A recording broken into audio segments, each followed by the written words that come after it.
Hey everyone, I'm back, and today we're going to be talking about Alien 3, and this movie is directed by David Fincher, and it came out in 1992, and for the longest time, it was the only Alien movie I've never seen before, and I've always been putting it off because I just always have heard that it wasn't good, and I've reviewed almost every other Alien movie aside from Resurrection, and if you want to throw in the Alien vs. Predator movies in there as well, then those ones I haven't reviewed yet, and at least the Alien vs. Predator movies, I've seen those before, as well as Alien Resurrection, but this is my first time ever watching Alien 3, is what I was trying to say, and after watching it, I feel as though this movie is okay, and there are things that I like about it, and it wasn't as bad as I was expecting, but at the same time, there are some things that I wish were done better, and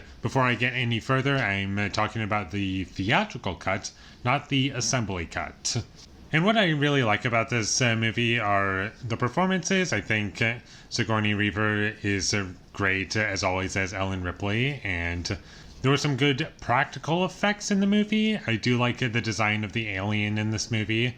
I think that was well done, and in terms of the way the movie looked, it wasn't terribly shot in every scene. There's a lot of low angles, and I feel as though it had a point to it, and I don't really want to get into that because I don't want to spoil anything.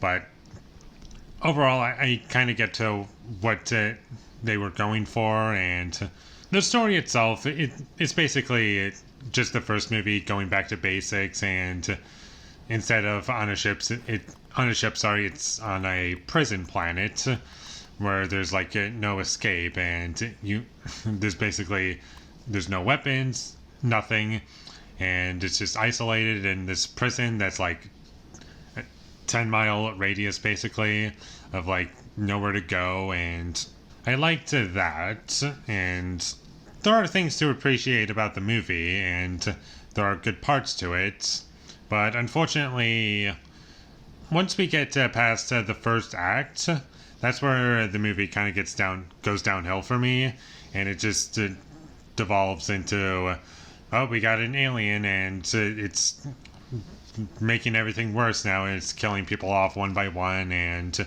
throughout the entire movie, I was never scared, and I didn't feel as though, like, the people who died, I never really knew any of them, and they were just expandable people, and there just wasn't anything for me when it came to the horror element of the movie, and that's most of the second and third acts of the movie. But the first act doesn't really have that. It's mostly developing the characters in the first act, and that's what I really like about the first act. I thought it started out pretty strong, and I liked the intro for the movie, like the 20th Century Fox theme. Like, you're all familiar with it, but I really liked the little thing that they did with it, like musically, and you all know like the theme, but this time they changed it a little bit. They didn't play like the last note that we're all familiar with. Here they play the second to last note, but they just let it linger, and I thought that was really creepy and effective, and that was one of my favorite parts of the movie. But unfortunately, the rest of the music, I get what they were going for, just to have something more grand, and like there's singing, and like it's supposed to feel epic, but unfortunately, while I don't hate the score, I don't think it's a bad score necessarily. It's just, it doesn't earn any of these emotions that it's trying to get from me, and it just comes across as manipulative, and it kind of drags down the scenes that it's in, and it was one of my least favorite aspects of the movie. And also, this has kind of been talked about to death. The special effects in this movie, they're not very good, and there was also a lot of studio interference surrounding this movie, and it was basically just a disaster. And you can just look that up as to like what went on behind the scenes, because to be honest, it's more interesting than the movie itself, and there's a lot you can really learn from it, and it really does give you an insight of like how bad everything was going on, and like they just didn't know what they were doing. And the fact that this movie isn't like one of the worst movies ever made, it's kind of a miracle that that's the case. That this movie's competent. It has good parts in it, and there are things to like and appreciate within it. And I do feel as though people put in effort into trying to make a competent film, even if like there was a lot of things going against this movie. Somehow they made parts of this movie work. But going back to the visual effects, they just don't really hold up anymore. Not just on their own, like comparing them back then and today, but also compared to the previous two Alien movies. Like in terms of visual effects, those movies hold up better than this movie does, which is so weird because those movies came out way before this one did, and it doesn't really hold up very well anymore. And there are points where you can see the black outline of some of the effects that are computer animated, and it's very distracting, unfortunately. And while this movie isn't the worst Alien movie ever made, for me personally, it's the most boring Alien movie. Not the worst, but the most boring, because a lot of the characters in this movie are just not interesting to me. Even Ellen Ripley, who, sure, she's somewhat likable, and, like, she's who you're rooting for, but there just isn't really much to her in this movie, and most of what I'm invested in is, like, the stuff going on in the first act, where the alien isn't really involved in the story, and no one's really getting killed off yet.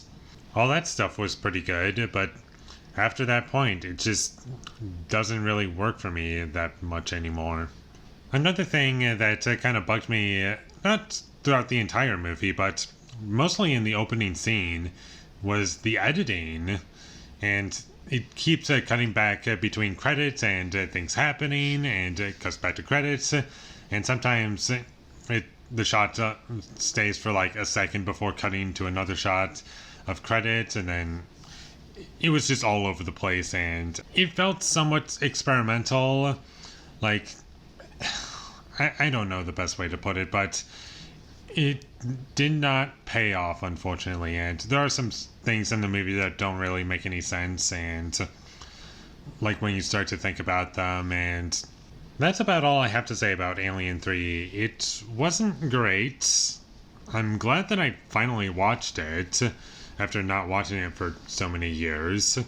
Like, I think the first time I was introduced into the series was Alien vs. Predator, the first one, and that I didn't see that in theaters, but that was when I was like, I don't know, 10. And then like a couple years later I was introduced to Alien.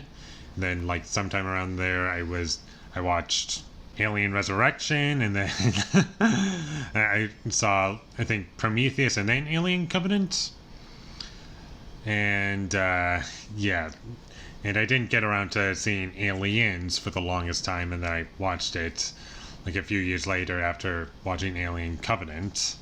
And now I've finally seen Alien 3, so there we have it. I've seen all of the Alien movies. I haven't reviewed all of them, but I've seen them all. And this one, I didn't regret watching it, but I'm never going to watch it again, because it's just, there's nothing else for me to get out of it. Maybe I'll rewatch it if I'm watching the assembly cut, but that's about it. And with all that being said, I'm going to give Alien 3 a 5 out of 10.